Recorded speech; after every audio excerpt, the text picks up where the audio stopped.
आपल्या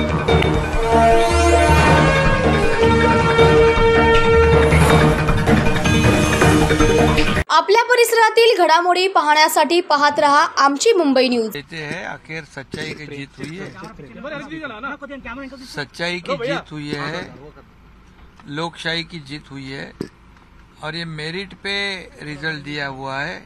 क्योंकि मैं पहले से कहता था कि लोकशाही में मेजॉरिटी को बहुत इम्पोर्टेंस होता है और इसलिए आज स्पीकर ने जो फैसला सुनाया है ये लोकशाही में ये डेमोक्रेसी का जीत है। और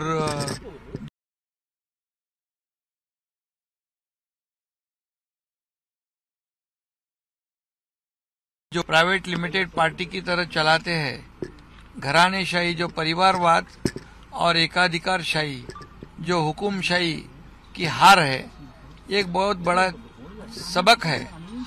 एक ऐसे किसी को भी लोकशाही में अपने पार्टी को एक प्राइवेट लिमिटेड पार्टी की तरह नहीं चला सकते हैं। ये बहुत बड़ा एक माइलस्टोन डिसीजन है और इसलिए मैं उसका स्वागत करता हूं। और ये जनता के मन में था और हमारे सब कार्यकर्ताओं की ये जीत है। सर, डिस्क्वालिफिकेशन जो आपको किया है वो डिस्क्वालिफिकेशन उनका अधिकार नहीं था, उनका राइट नहीं था। ये स्पीकर ने ये भी बताया है कि उद्धव ठाकरे के पास वो अधिकार नहीं था और उनका डिस्क्वालिफिकेशन आपको करने की कोशिश करना ठीक नहीं था या आपको निकालना ठीक नहीं था। सर, हाँ, तो ये उन्होंने जो गलत निर्णय लिया था और इसलिए इलेक्शन कमीशन ने हमें रियल पार्टी और जो सिंबल है वो हमें दिया था क्योंकि हमारे पास मेजॉरिटी था। अभी हमारे पास मेजॉरिटी है, असेंबली में भी है, पार्लियामेंट में भी है और इसलिए स्पीकर जी ने वो मेजॉरिटी के हिसाब से हमें रियल पार्टी बना दिया है। और इसलिए जो जिनके पास मेजॉरिटी नहीं है वो हमें निकाल नहीं सकते। मेजॉरिटी से हमको लीडर बनाया था तो मेजॉरिटी से ही निकालना चाहिए, लेकिन एक आदमी हमको नहीं निकाल सकता, ऐसा स्पीकर ने कहा है और ये लोकशाही की जीत है। सर, उन्होंने सुप्रीम कोर्ट को जाने की बात की है सर, उद्धव ठाकरे। वो तो अभी डेमोक्रेसी में तो सबको कहीं पर भी जा सकते, कोर्ट में जा सकते, लेकिन इतना ही मैं कहूंगा कि जो हमेशा जब उनके सपोर्ट में जो डिसीजन होता है तब चुनाव आयोग हो या कोर्ट हो वो उनके लिए अच्छा होता है। अगर मेरिट में जब फैसला होता है तो उसके ऊपर आरोप लगाते हैं, जैसे आज भी आरोप लगाया उन्होंने, मैच फिक्सिंग का मैनेज हुआ है।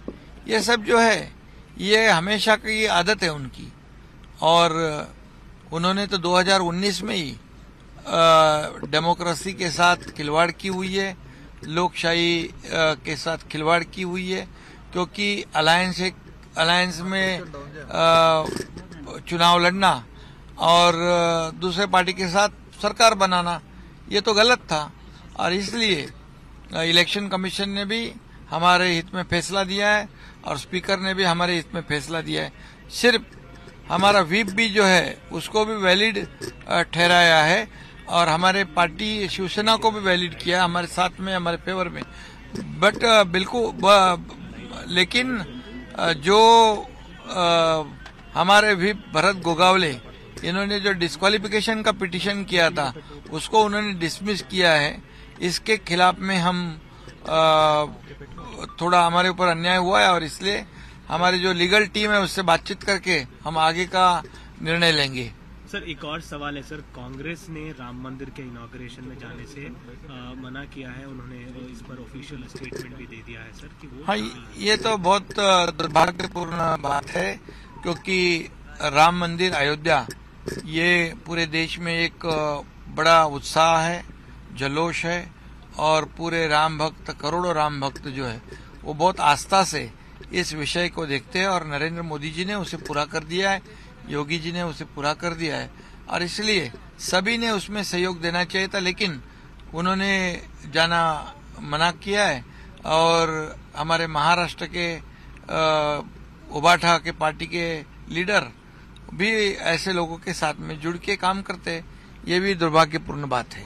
Thank you. धन्यवाद सर।